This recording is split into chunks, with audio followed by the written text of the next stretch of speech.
जय श्री राधे दोस्तों, केपी की वाणी चैनल में आपका स्वागत है। माता रानी का आशीर्वाद पाने हेतु कमेंट में जय माता दी अवश्य लिखे। वहीं अगर आप महाकाल के भक्त हैं तो कमेंट में हर हर महादेव अवश्य लिखें। यकीन जानिए, माता रानी संग महादेव की कृपा आप पर और आपके पूरे परिवार पर अवश्य बरसेंगी और आप सब परिवार स्वस्थ एवं सुखी रहेंगे। दोस्तों, आज की वीडियो में आपको चैत्र नवरात्रि के 9 दिनों में चंद्रमा का जो राशि परिवर्तन होने जा रहा है, उस राशि परिवर्तन से जिन राशि के जातकों के लिए शुभ योग बनेगा, रिश्ते आने के, रिश्ते तय होने के, उसकी जानकारी देने जा रहा हूं।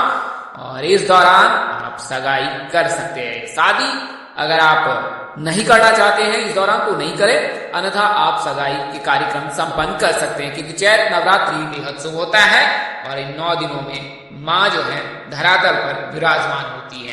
साल में 4 नवरात्रि मनाई जाती है। इनमें 2 नवरात्रि गुप्त नवरात्रि होती है और पहली जो नवरात्रि गुप्त नवरात्रि माघ महीने में मनाई जाती है, दूसरी नवरात्रि चैत्र महीने में मनाई जाती है, तीसरी गुप्त नवरात्रि है जो आषाढ़ महीने में मनाई जाती है और चौथी शारदीय नवरात्रि होती है जो अश्विन महीने में मनाई जाती है। तो सभी नवरात्रि का विशेष महत्व है। हालांकि तंत्र मंत्र सीखने वाले साधकों के लिए गुप्त नवरात्रि का विशेष महत्व है, वही वैष्णव संप्रदाय के लोगों के लिए चैत्र नवरात्रि का विशेष महत्व है। इस नवरात्रि में बलि प्रथा नहीं होती है और माँ के 9 रूपों की पूजा उपासना की जाती है। इस दौरान चैती छठ भी मनाया जाता है। यह पर्व बिहार की लोक आस्थाओं का महापर्व है और महापर्व के आधार पर भी यह 2 बार मनाई जाती है। एक चैत्र महीने में मनाई जाती है और दूसरी कार्तिक महीने में मनाई जाती है। इसके अलावा रामनवमी का पर्व भी चैत्र महीने में मनाई जाती है। तो इसके बारे में पूरा डिटेल्स आपको देंगे।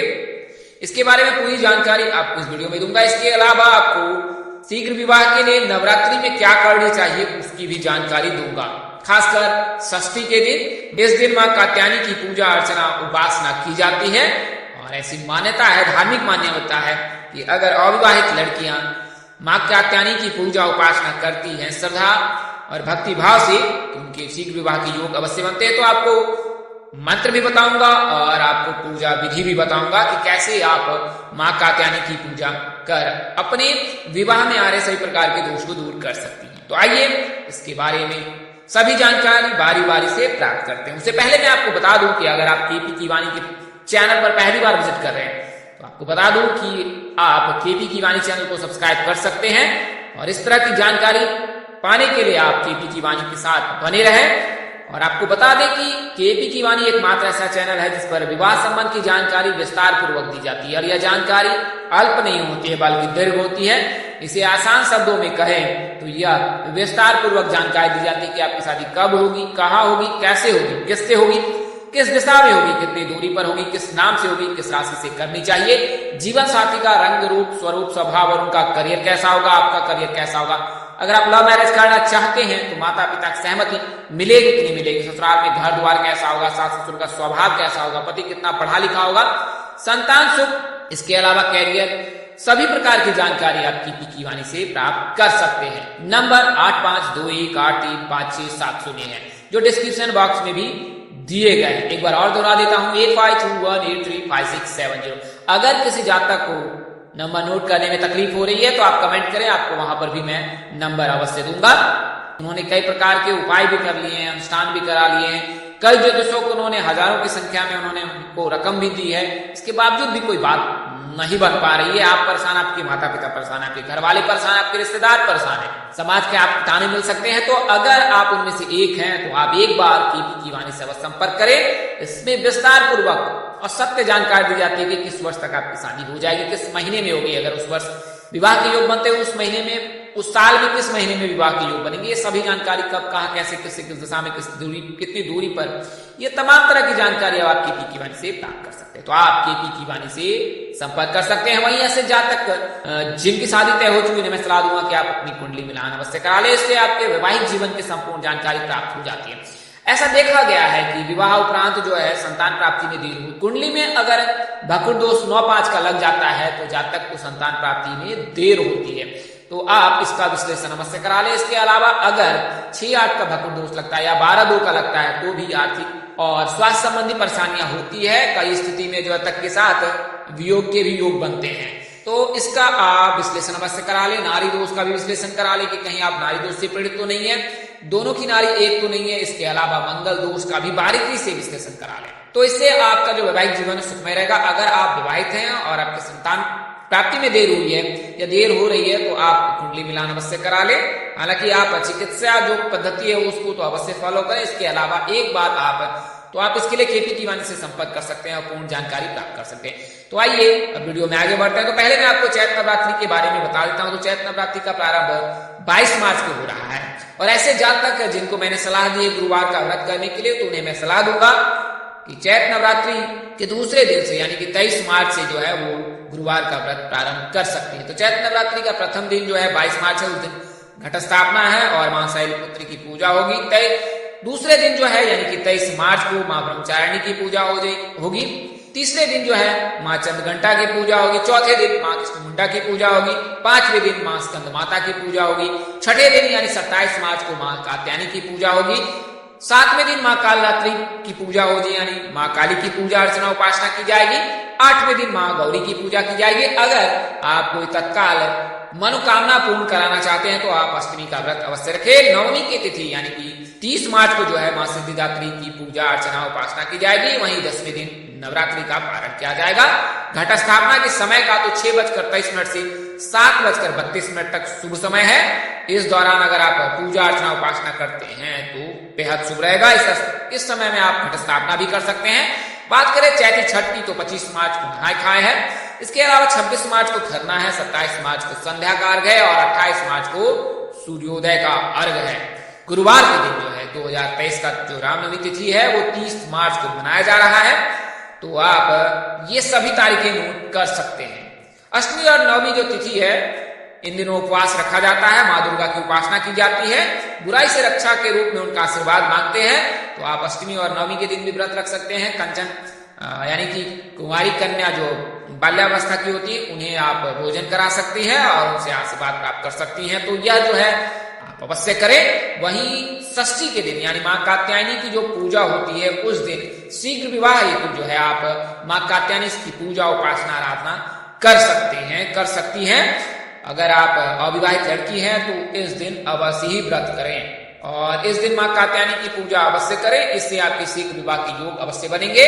और इस दिन जो है आप निम्न मंत्र का जाप कम से कम 1 माला अवश्य करें। 1 माला यानी 108 बार।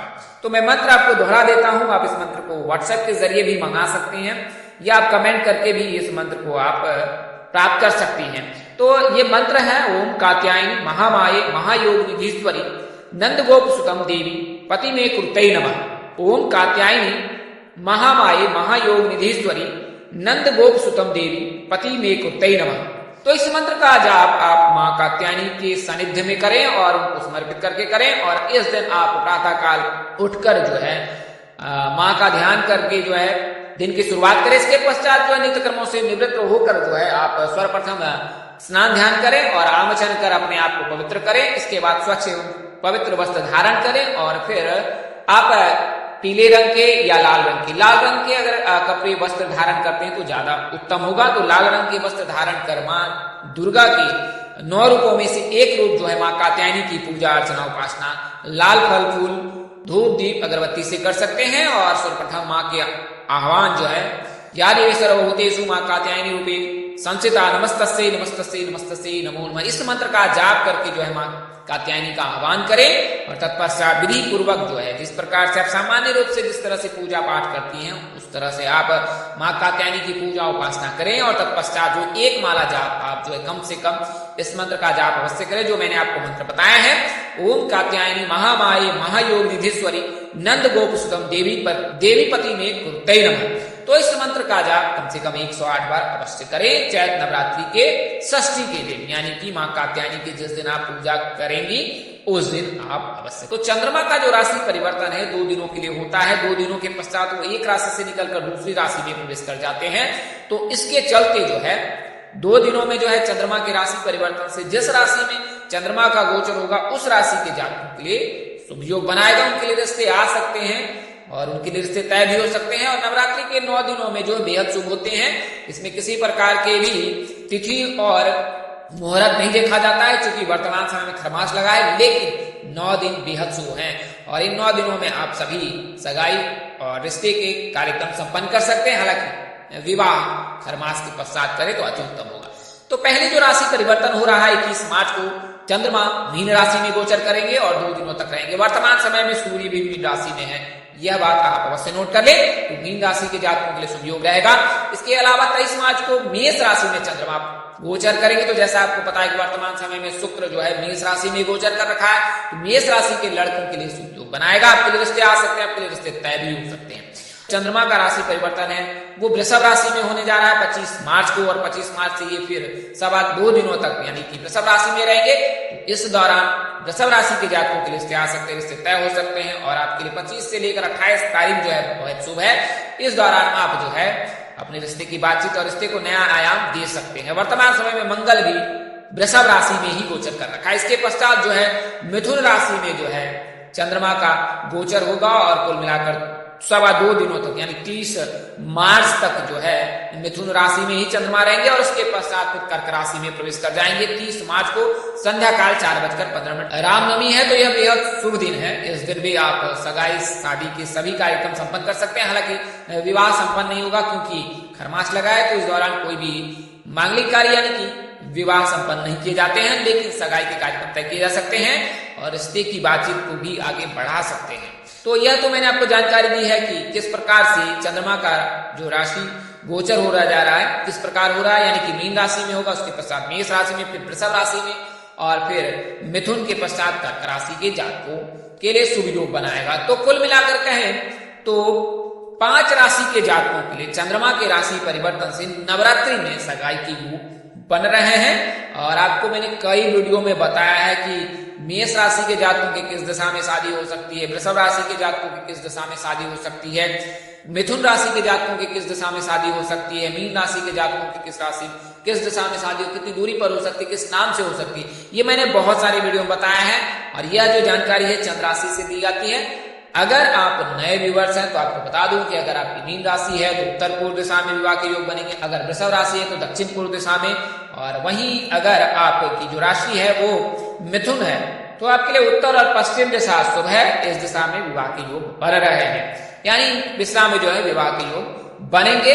वही बात करें कर्क राशि की, तो कर्क राशि के जातकों के उत्तर पश्चिम दिशा में ही विवाह के योग है, यानी उस ईशान कोण में विवाह के योग है। बात करें नाम की तो SDF मीन राशि के, PRM मेष राशि के, SHP वृषभ राशि के जातकों के, LSGMT ये कर्क राशि के जातकों के, और मिथुन राशि के जातकों के जो है विवाह के योग जो है वो B नाम के जातक, P नाम के जातक, कुंभ राशि के जातक यानी S और G नाम के जातक मीन राशि के जातकों से हैं। तो कुल मिलाकर आपको कहें तो आप व्हाट्सएप के जरिए भी इस जानकारी को प्राप्त कर सकते हैं और अन्य वीडियो में बताया गया है। आप अन्य वीडियो में अपनी राशि अनुसार से वीडियो सर्च करके यह जानकारी ज्ञात कर सकते हैं कि आपकी शादी किस नाम से होगी, किस दिशा में होगी, कितनी दूरी पर होगी, उसका रंग रूप स्वरूप स्वभाव कैसा होगा। हालांकि अगर कुंडली में किसी प्रकार का कोई दोष है तो उसका विश्लेषण कराकर निवारण अनिवार्य है, तो आप निवारण करा लें। तो दोस्तों इस वीडियो में मैंने आपको नवरात्रि के 9 दिनों में चंद्रमा के राशि परिवर्तन से जिन 5 राशि के जातकों के लिए रिश्ते की बातचीत हो सकती है, उनकी सगाई हो सकती है, उनके रिश्ते तय हो सकते हैं, उसकी जानकारी दी है। और यह जानकारी आपको ज्योतिष, पंचांग, मान्यता, धर्म ग्रंथों और ग्रह राशि परिवर्तन के आधार पर दी है। हमारा उद्देश्य महज आपको सूचना पहुंचाना था, आप इसे सूचना हेतु ले। इसके अतिरिक्त अगर आप इनको मानते, अपनाते अथवा उपयोग करते हैं तो इसके आप स्वयं जिम्मेदार। आप चाहे तो KP कीवानी संपर्क करें, अपने नजदीक के किसी प्रकांड पंडित अथवा ज्योतिष से संपर्क कर इसकी जानकारी ज्ञात कर सकते हैं। इस तरह की अन्य वीडियो देखने के लिए हमारे चैनल के डैशबोर्ड पर प्लेलिस्ट पर प्रयास वीडियो अवश्य देखें। तो दोस्तों आपको ये जानकारी कैसे लगी, लाइक कमेंट शेयर कर हमें अवश्य बताएं। अगर आपको सलाह अथवा परामर्श देना चाहते हो तो अवश्य दे। अगर अनुष्ठ से कोई गलती या त्रुटि रह गई हो तो कृपया क्षमा कर दीजिएगा, सलाह दीजिए, हम उसका अनुसरण अवश्य करेंगे। आपके प्यार स्नेह के लिए आपको ढेर सारा धन्यवाद। माता रानी की कृपा आप पर बनी रहे, आप सब परिवार स्वस्थ एवं सुखी रहे, आप जहां रहे मस्त रहे, स्वस्थ रहे, व्यस्त रहे। माता रानी की असीम कृपा पर बरसती रहे। परम पिता परमेश्वर आपको सद्बुद्धि, सद्मार्ग और आगे बढ़ने की शक्ति दे। नमस्कार, जय श्री राम दोस्तों, जय श्री कृष्णा, जय माता दी।